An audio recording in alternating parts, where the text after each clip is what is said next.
can do all those things and so much more. Just grab a seat in the chair or the floor. Sit back, relax, recline. While she drops another casual line. You're tuned into Casually Molly with Molly and Bergie. Welcome back to the Casually Molly podcast. I am your host, Molly Ambergy. For our previous listeners, again, welcome back. If you're new, just welcome. Thank you for casually being here. I am a comedian and playwright based in St. Louis, Missouri, but I am very happy to welcome back the one and only Gwen Sunkel, everybody. Comedian Hi. extraordinaire. Hey. So excited to be back on the podcast. Where I have to say, best theme song in the business. Oh, thank you so much. Shout out to Dria Varner who wrote it.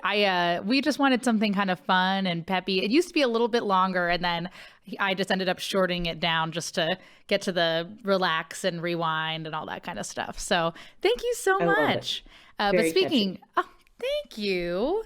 But speaking of things we love and we're excited about, Gwen Sunkel, again, she is a comedian. She was on Casually Molly, season 5, episode 9, joining us virtually from Indianapolis. But things we're excited about, obviously, we love Gwen. She's funny. She's great. You know, she's a dog lover. It's fantastic.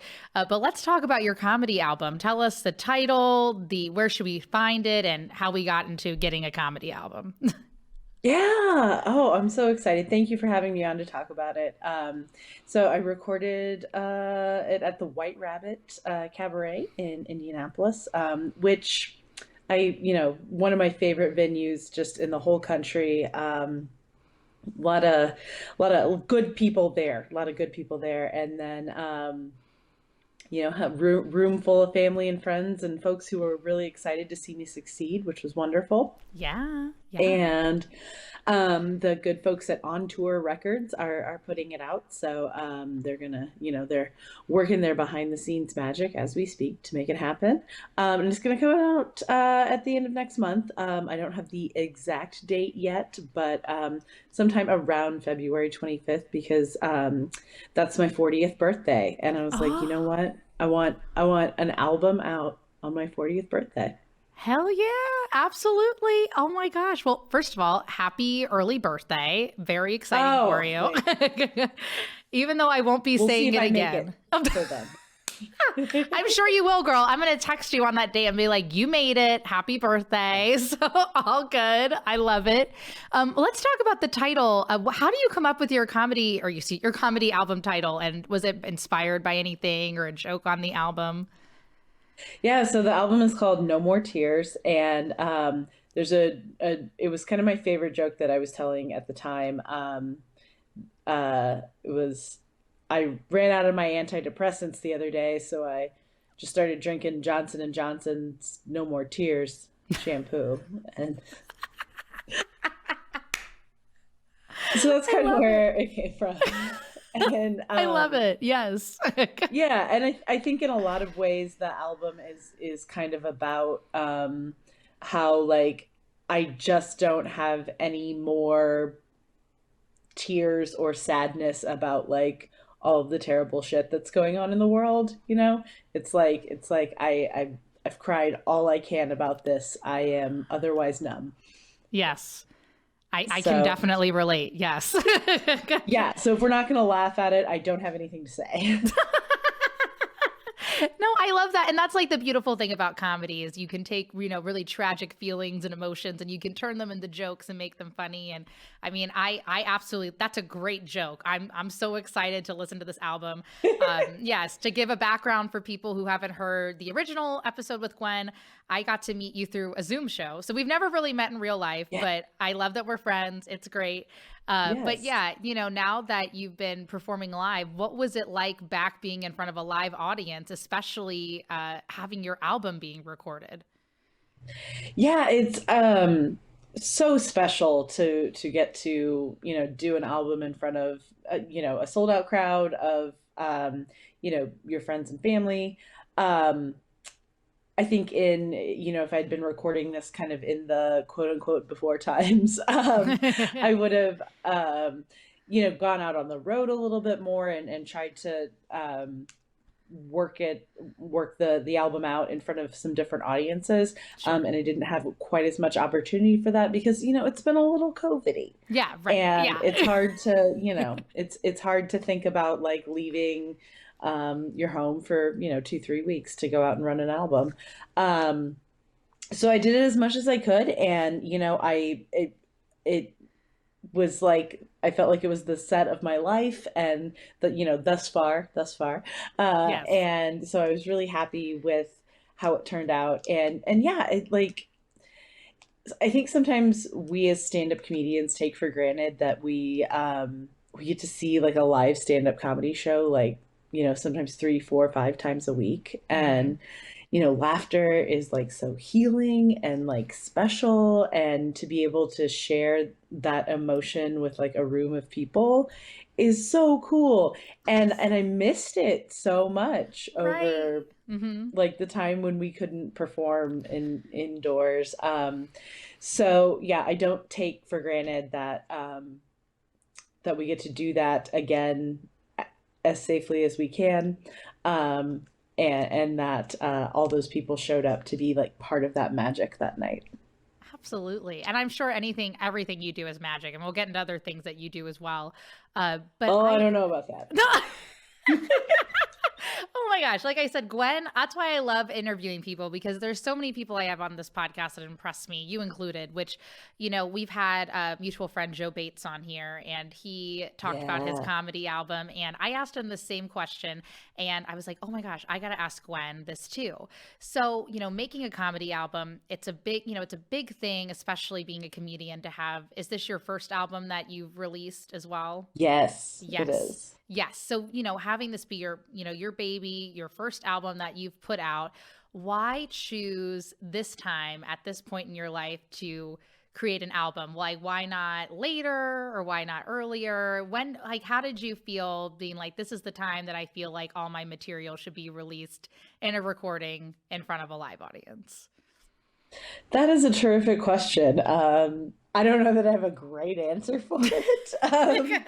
Other than, as comedians, we can like work on a joke forever. You could constantly be like, trying out different wording and different tags, and, ordering your set in a different way and things like that. And the kind of comedy I do is it's pretty precise. Like the word choice is very intentional, and even the gestures that I do, it's like, I want it to look like it's the first time I'm doing it, but it's not. Right. In fact, it's like very calculated and thought out, and processed and everything. So this was kind of a way to like, just like put a really nice, pretty bow on this like chunk of material. Yeah. Yeah. And then like to get to do, kind of visuals and a theme with it as well. Like thinking about, when I was, like I said, when I wrote that, shampoo joke, it was like, it's, kind of one of my favorite jokes. And I was like, what if that was kind of like the whole concept of the album, was this just, the whole idea of like all this misery around us, and yet we're still able to find reasons to joke and smile and have fun. So yeah, that was kind of part of it. And then, I mean, I started doing comedy like 5 or 6 years ago, as and it still is kind of like a glorified hobby for me. I have another day job. So like the idea that I, as like just an average person off the street, could be putting out a comedy album at nearly 40 years old is as mind-blowing to me as it is to the rest of you. And I'm real stoked about it. Oh, absolutely. And the thing is, I had no idea, like, you're such a natural, and I know you're like, Gwen is so humble for people that are listening or watching this. And I'll bring this up because I know he won't mind me saying this, but I met Cody McQueen, who works at the Helium Comedy Club in Indianapolis, and he was here temporarily. Love Cody. Yeah, love Lightning Cody. McQueen. Yeah, Cody Cody. Lightning McQueen. Yes. Right. I love it. Yes. Sweetest person ever. God love him. And I was able to meet him when he was here in St. Louis at Helium Comedy Club, St. Louis. And when I found out he worked for the one in Indianapolis, the first name that came to my mind was Gwen. And I was like, oh my God. Like, of course he said yes. I was like, do you know who Gwen Sunkel is? He's like, oh my God, yes, absolutely. Because, it was the cutest and like the sweetest thing. And he's like, there's just not enough Gwens in this, and I was like, I totally agree. So it's just amazing that I just like, small world, welcome to the Midwest. I ran into somebody that was like, oh, I love Gwen, so. Love it. I love it. Thank you so much for sharing that with me. Oh, absolutely.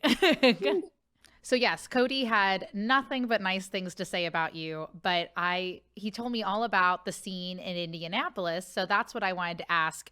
Out of all the cities, like New York, LA, Chicago, I chose St. Louis because I love doing comedy here in St. Louis, but why Indianapolis? Like, why stay and do your recording and pursuing comedy in Indy? Well, like I said, this is more of a glorified hobby for me. I want to be professional when I'm doing it, and I would like to get to the point at some point where I can like do comedy a little more full time. But like my family all lives close to here, and I like being able to pop over to my nephew's soccer game or something. So that's why I enjoy living in Indiana. And, the people are so nice here. It's just, talk about Hoosier hospitality. And it really is a thing that, people from Indiana are a special breed of weirdly nice. So it's delightful. Certainly not for the weather. I'm certainly not here for the weather as we prepare for whatever the snowpocalypse that is. Right. Yes. Coming that I'm sure going to hit y'all as well. Yes. The other thing I love about living here, and I'm sure St. Louis is a lot of the same way, is like we're really so close to so many other big scenes. Like you drive 4 hours in any direction, and you're in an entirely new city, an entirely new scene. Yeah. And I don't feel like you have to live on the coasts anymore to have it. There are enough flights and ways to do things over, the magic of Al Gore's internet that like you just don't have to physically like live in New York or LA to have a role in like producing comedy. Absolutely. And that's the thing, when you're in the Midwest too, you really have such a closeness with people that are in your scene and your community. Yeah, absolutely. Which, speaking of the Midwest, you were also recently here in St. Louis to perform at the Flyover Comedy Festival. Why don't you tell us a little bit about that and how your performance went? Oh, it was so much fun. It was a blast. The people who put the festival on did an exceptional job. Really, everybody, I felt very safe, COVID wise. So that was terrific. And just so kind, they're feeding us great food and all kinds of terrific perks. And the shows were a lot of fun and very well attended as well. Oh, yeah.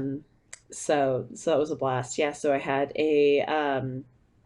did a show over at the Urban Chestnut Brewery, and then I did one at the Improv Shop the next night, and just so fun. Comedy festivals, it's always like a little bit of a like family reunion. Yes. Because you see all of these people that like you only see when you come to their town or they come to your town. Or, like us, maybe you don't even really know each other in person. You just know each other from like shit posting on each other's Facebook it's like, comments. Hey, girl. And stuff. Happy 40th birthday and your album. Yay. Yes. Absolutely. Love it. And I got to stay at that weird hotel that had like the gigantic taxidermied bear. Yeah. It was like ye olde hotel themed, like kind of King Arthur's court situation. Love it. And that was a blast. So. Very cool. I Yeah. love that. King Arthur. That is so cool. I love that. That is so lovely things about St. Louis, the Flyover Comedy Festival. Shout out to them.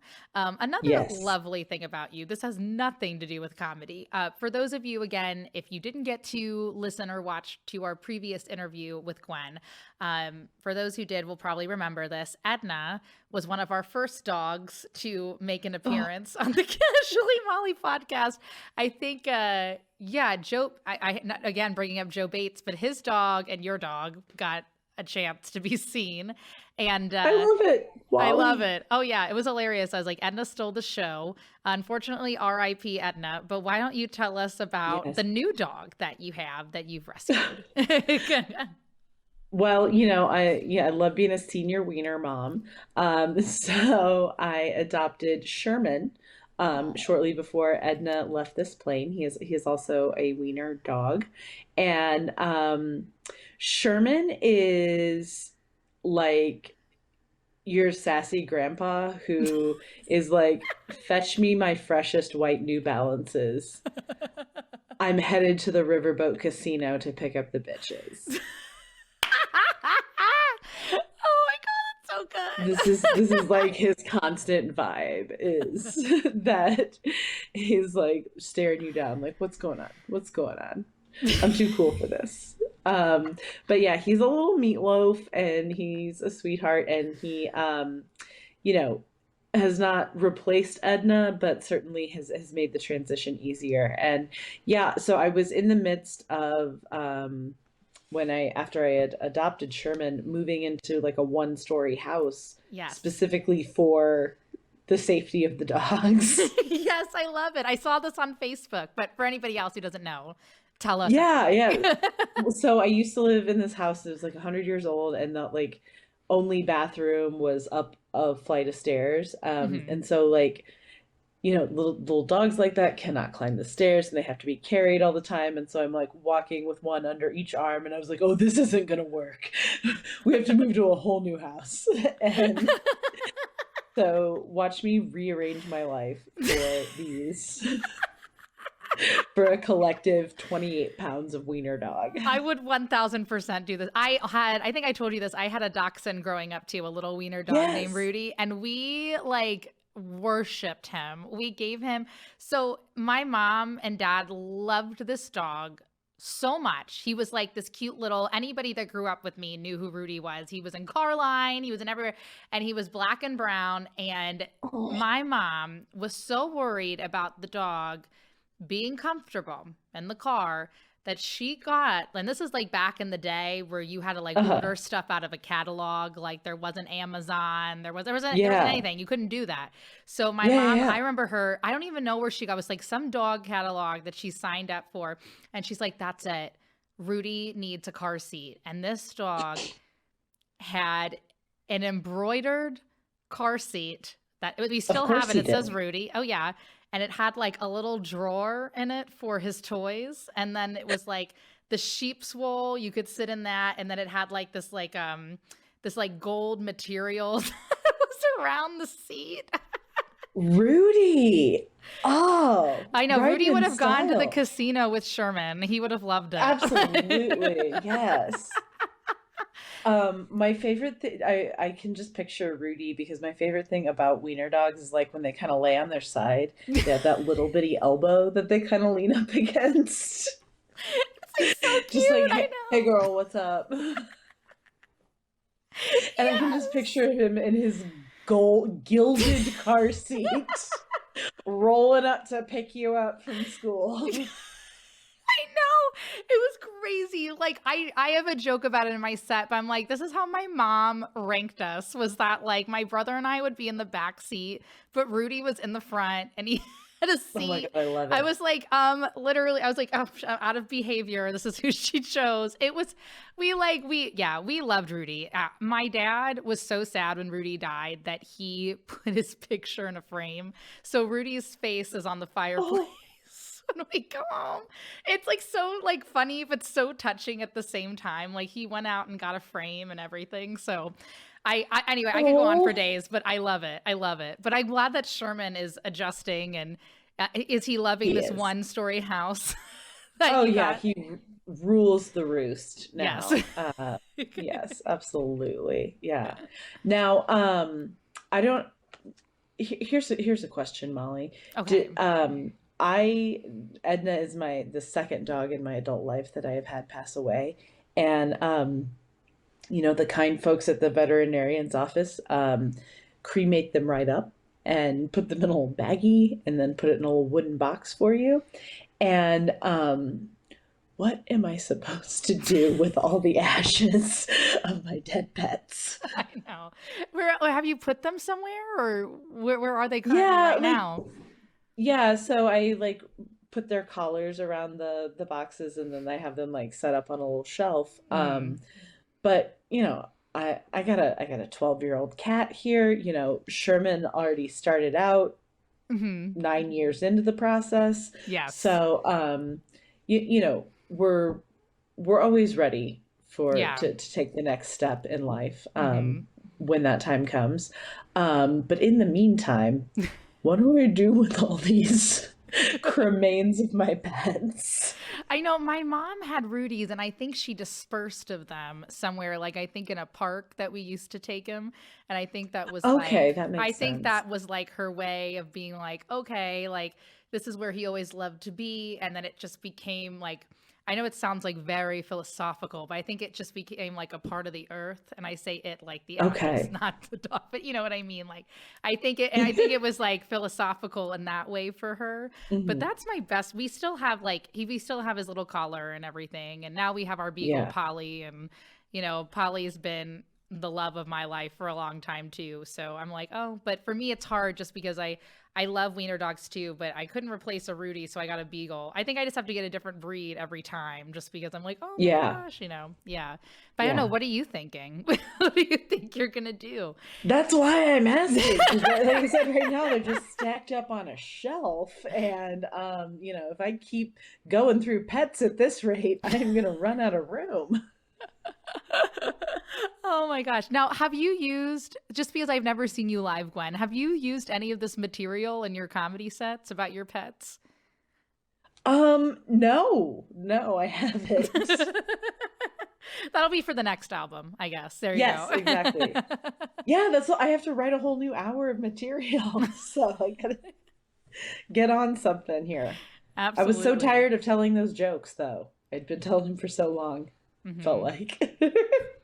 It does that. And even when you're rewriting and you're still, and it's just like what you said, like in comedy, for people who like aren't as familiar with it, you do kind of do a lot of rewrites and changes to jokes throughout the years. But I loved your comparison, by the way, going back to that, is when you were like, oh, I put a bow on my Yeah. work and now I'm going to present it. But how does it feel now? You're going to maybe start working on some new material now that you've got this album out.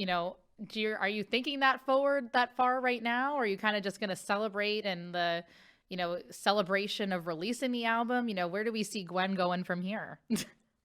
No, definitely. I'm working on new stuff because I kind of feel like, once the album comes out, I don't want to do all of that material on stage because I want to be able to say like, hey, if you liked my set tonight, please buy my album. And then you can hear an hour's worth of jokes that I didn't do. Yeah. Um, and that's generally like kind of how comedians do that. It's like, okay, once you put it out on an album, like you're not doing those jokes anymore live necessarily. Um, I'm not going to be able to pivot like right away to having a whole brand new hour of material. Right. But Yeah. I've been working on some new stuff. But yeah, it was a big transition to go from working on the same stuff that I felt very confident with, and I was just like perfecting, little pieces of it, to now where I'm back to like, this is just a broad stroke of an idea and I don't have any punchlines or like real anchor points to the joke yet, and I don't feel confident in it, and so it that's like an interesting feeling that I haven't like necessarily felt in several months, because Absolutely. I like forewent writing anything new to like perfect what I was working on. Yeah. But so doing some fun stuff now. Work, going back to open mics. With COVID, it's hard to, just there just aren't as many open mics. Is that way in St. Louis as well, or? Actually, I will be honest with you. For a while, it was like there are Oh. some mics that are still on hiatus here. Where like, so Mhm. I run that St. Louis independent comedy page. So Chris Sear was running it for a Yeah. minute, and then he's like, "Hey, can you run it?" I'm like, "Sure, that's fine." And I like doing it just because it keeps me in check of what's going on, what mics are happening. And for a minute, Yeah. yes, like I felt like everything I was putting up there was like on hiatus, and I still have like some venues are still like, "Hey, we just don't feel safe, being that way right now." But now Yeah. I think it's just like people have been so cooped up and they're like, all right, I'm starting an open mic. We're doing this. Like, this is happening. So there's a lot of messages of like new things that I get of like, oh, there's a new mic here. Or there's a new mic happening here. So I think it's not that there's less. I think there's just a rebirth of there were older ones that maybe might not be coming back, which is kind of sad. But then at the same time, Yeah. there's some new ones that you're like, oh, I had no idea this existed. And, we still, the clubs too, like we have a new Funny Bone in St. Charles, just right up the street from my house. And they're Oh, starting right a on. mic too. Yeah. Yeah. So there's like still stuff. I think Helium Comedy Club, just with, COVID, spiking and everything in Hmm. January, they're going to kind of wait until this month to start doing the open mic again and more towards the end of February. So everybody's just doing the best that they can in, as I'm sure you Definitely. know, with the restrictions and the things that we have in place. So I can Yeah. totally relate. And then I think like many times what we do when we have things like this happen, there's a rebirth of new concepts and new life that maybe Hmm. we didn't see prior and are excited to see now. Yes. So Yeah. that's my philosophical take on this. Yeah, no, I like it. I like it a lot. I hope we get a couple more coming back here in Indianapolis. We've had a couple that were like weekly that have gone to every other week or like Mhm. monthly, which is I think is great. People need to find balance, and running a weekly show is like stressful, to have to be somewhere every week and stuff. So yeah, as long people finding balance, I'm all for it. Oh, absolutely. I mean, even with this podcast, I remember before the pandemic, I was like, it's weekly. I'm getting a guest every week. And you go in with like such like, oh, okay. And now I'm like, oh, it's every other Yeah. week is fine. And, I feel like Yeah. I have more balance with it. So I love that you used that. Speaking of shows, so you post a lot about this, the Sunday show. Why don't you tell us a little bit about that? Because it seems like an indie staple. Yeah, the Sunday show is terrific. It has been around for 8 or 9 years. It's been, it's a weekly showcase going for 8 or 9 years is pretty impressive in the world of comedy, I would say. So started out Rocket Ship Comedy, doing it kind of once a week. It has been at now, this is our sixth venue, I think. Okay. um, things close, things move on, things do what That they do, and happens. that's Yeah. fine. But comedy rages on, Very obviously. true. Yeah.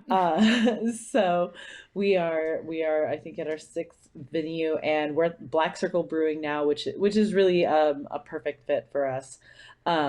Let's Comedy Indie is a group that kind of came on a couple years ago with doing a lot of the booking and promoting and stuff too. So it's a lot of fun. It's we all love comedy and love being able to like put our friends up as they're coming through town. It's not a show that it's free to the audience always, so that's terrific.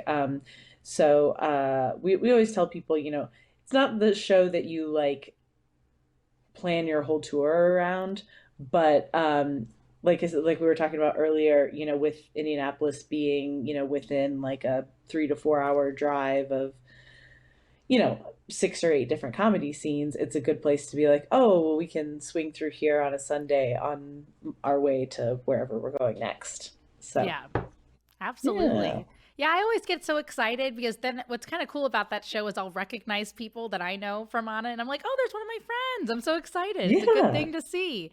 But you do a great job with posting stuff that are always kind of creative content. And one of the things too I will compliment you on is Wigs Wednesday. For those who aren't Wigs familiar Day. with it, Wigs Day. There we go. Why don't you tell us a little bit about that? So, every Wednesday, I post a picture of an animal in a wig with some sort of, fake hair related pun. And I'm very transparent that I don't take or make any of these pictures of animals in wigs. I am strictly Googling the term animals in wigs and picking one and that I can make a caption about. But yeah, just one, I love wigs. I love fake Me hair. I too. love, just really change up your look in a blink of an eye. And then animals in wigs just delights the ever living piss out of me. Uh, so, uh, so it started out as kind of a thing where I would just do it like occasionally, like, oh, on a Wednesday, here's an animal in a wig. And then Right. people really were drawn to it and appreciated it. And so this is the only consistent content I've ever put out as like a comedian or creator. It's like once a week I will post someone else's picture of their animal in a wig. I love it though. It makes me so happy because like I'll get up in the morning and Oh, it's like thank I'll be you. brushing my teeth or getting a coffee or something, and I love animals and I was a theater major, so I think all that stuff is super cute. So I was like, "Oh, this is Yes. I just wanted to know like what." I was like, I don't think I've ever asked her this, like what was behind it, because at first I thought it was all because you're like, "I only rescued one." I was like, "Oh, are these all her rescue animals?" And she's like, "Oh, here's No, people all the time are like, oh, how many pugs do you have? Because a lot of the pictures are pugs in wigs, and I think Yeah. it's because like pugs will just sit there and let you do anything to them, and they're very food motivated. So I think Yes. people have all these like celebrity pugs that they can, bribe to sit still with a wig on their head. Um, and I was like, no, no, no, no, I don't have any of these dogs myself. I'm Yes. just taking their pictures. So That's a great idea, though. I love it. It's good content. Keep doing it. It's my favorite point of thank the week. you. One of my favorite, top five. Another thing, too, before we head out of here, thank you for your time. This has been awesome. Oh my Yeah. gosh, it's been a blast. I'm so Oh my glad you God. had me back. It's like literally gone so quickly. I'm like, oh my God. But why don't I you, know. before we do anything, before we casually ask you what you're going to do next and what advice and all this stuff, for your album, No More Mhm. Tears, what Yes. is one thing that you can tell our audience or listeners or watching that we should expect from the album? Ooh, I love it. I love it. So the vibe that I like went into when I like was putting it in the order and getting like the visuals and everything together was I said I wanted like if Lana Del Rey made a comedy album, what would it look and sound like? And so that is the vibe that I was going for with it. And yeah, so I hope that's what I achieved. Absolutely. I So love Lana Del Rey. if you've ever wondered what if Lana Del Rey got real unhinged and stopped writing sad girl music about California and drugs, and instead started making jokes about being overweight and single, then that's what this album would be like. Oh my God, that's great. Oh, I'm so excited. I can't wait. I cannot wait to hear this. I mean, I was so excited already, but that is an hilarious comparison. Very excited about that. The other thing, which I know is a very cliche podcast question, but I get so many good answers out of this question. It's hard not to ask it. What Mhm. is some casual, I think you might have said this on your last episode too, but now that you've made an album and everything, and we're, really reaching some heights here, what is some casual advice that you would either give yourself as an up and coming comedian that you know now that maybe you didn't know early on? Uh, do um comedy and material and make art that feels like genuine and special and brings you joy, because for whatever reason, sometimes stand-up comedians are like not the most positive people in the world. Right. Can be a little bit pessimistic, and so it's very easy to get caught up in some of that, like, you know, sad person stuff, and let it feel more like, you know, a job than an art or something, or like, oh, I'm not getting as much success as somebody else or something, and really and truly, like, the only person you're in any kind of competition with is yesterday's you. You know, other people's success is not your failure. So you have to decide, you know, one, you know, what kind of comedy you like and you want to do and you want to put out, and then define your own success. You know, it's not, for some people it's going to be, you know, putting out an album. For other people it's going to be, you know, how many shows they can get on or whatever. Other people it's going to be like, oh, my grandma, I made my grandma laugh, Oh, and all of yeah. those are totally like valid and wonderful, and the world needs your voice and your art, you know, whether you're making a career out of it or not, as long as you're funny, of course. Mhm. Oh, absolutely. Like, as long as you're funny, Yeah, you're making people laugh. Yeah. if you're not funny, then quit comedy and Right. please come back. Please stop. We can only take so many open mics. But the whole thing is that I think that's a really beautiful thing that you brought up too, just because I was just talking with somebody yesterday about finding your voice. And I Mhm. think a lot of times, at least for me, and I know that some people will who are doing comedy and stuff can relate. Sometimes you're not really doing your voice. You're like, oh, I could be this person because I admire this person and I like this person. And when you kind of find out who you are with maybe your influences and stuff that you've used in the past, Mhm. it's a really beautiful thing and it's very authentic to you. And I bring this up because that's something I see a lot in you, even with our Zoom show. Gwen stood out because she had, and I mentioned this on the other episode, I think as well, you had this Golden Girls background. Like, I just had, like, very Molly, I went to the dollar store and I bought some, like, dollar shower curtain that looked cool and just hung it up in my loft on the wall. And Gwen had the Golden And Girls. it I mean, looked amazing. RIP, Betty White. Oh, yours looked amazing, but it was your personality, the background. I'm like, we're on Zoom and I'm having so much fun. And I loved you were talking you were talking about oh God, and maybe this is on the album and I hope I'm not giving too much away for it, but there was a joke you had where you were like, oh my God, like, because you work in the medical field and you're like, oh my Mhm. God, there was, people were so excited. They were thanking us. Like, there were planes that were flying over. And she's like, The Blue now, Angels flew yes. over the goddamn city to thank me for how hard I had been working. It's so good. I'm like butchering it, but you can do it and kind of explain it. But it just, oh, it made me laugh. It was your first joke. It made me laugh so hard. I was like, all right, I'm a Gwen fan. This is fantastic. But yeah. No, um, Molly is really selling her dollar store background short. It was very impressive. This was very early days of Zoom where, mhm. you know, a lot of people didn't have a setup or a background. As you can see, from where I am sitting in this unpacked room in my house, ununpacked, very packed room in my house. Um, Packed I but unpacked. I loved it. packed but unpacked, yes. Um, so no, it looked really nice, and I appreciate the attention to detail. Oh, thank you so Just like, you know, much. your whole look tonight and everything, and like, you know, I know that it's called Casually Molly, but the attention to detail suggests otherwise. Oh my God. It makes me feel so good because I have had this dress since high school and I just threw like a skirt on. What? Fitting into a dress from high school? I know. Well, it stretches. So, I mean, if you bought stretchy material in high school, you'll be just fine. You won't have to do too much shopping.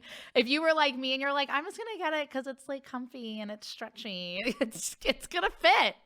Some things rip after a certain point, but some things like this one from H&M still are intact. So. And did you buy like one in every color? Because Oh, were no. like, oh no, that was not your jam. No. My favorite color is red. So if there was something that was Okay. all red, now I will tell you, it's stuffed into a skirt though. It used to be a dress, but now I'm wearing it as a sweater dress / shirt. Okay. So that's all Okay. good. Yeah. I was like, it. you I got like any it. fashionista tips over there in Indy?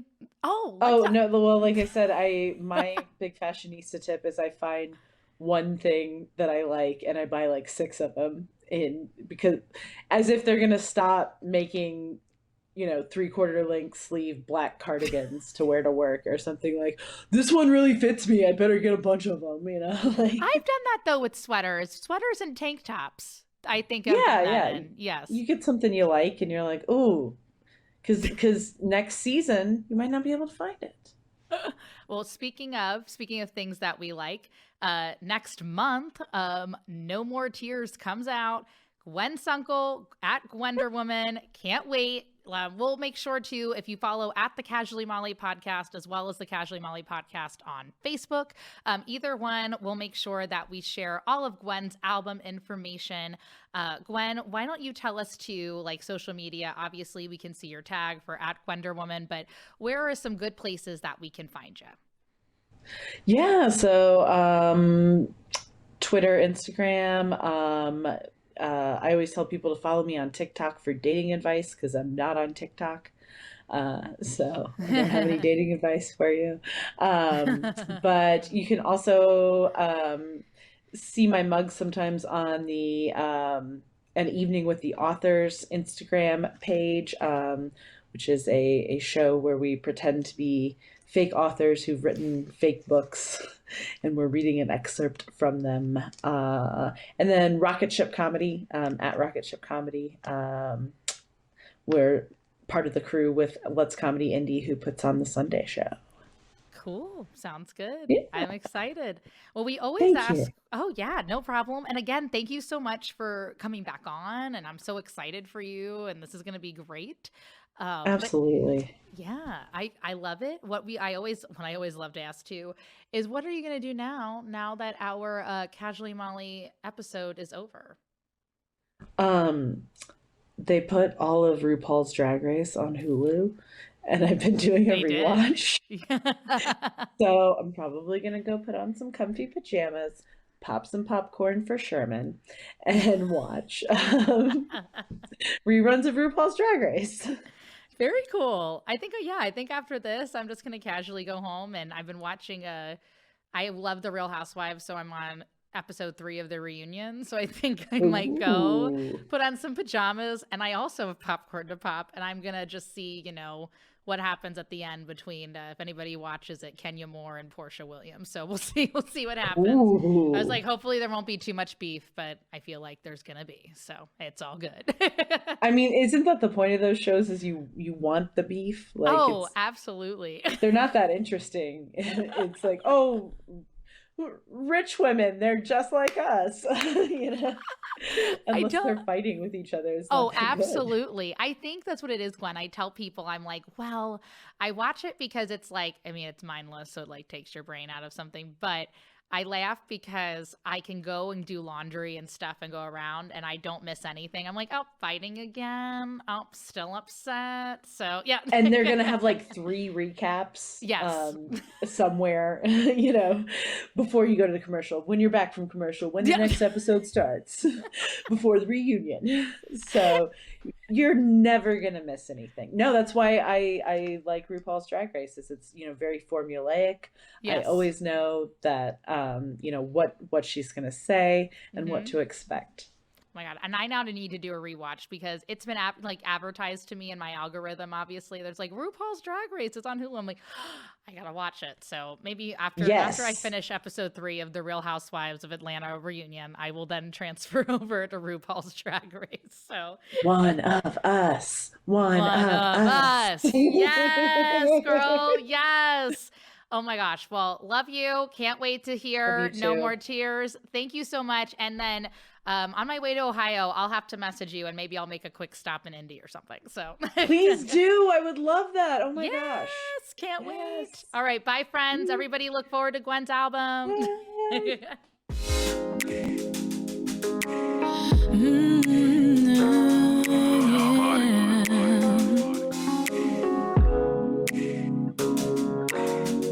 What is it? Why do I feel like I can't seem to get it right? My vision is so damn cloudy with no end inside. Trying to find my way through, somebody come take my hand.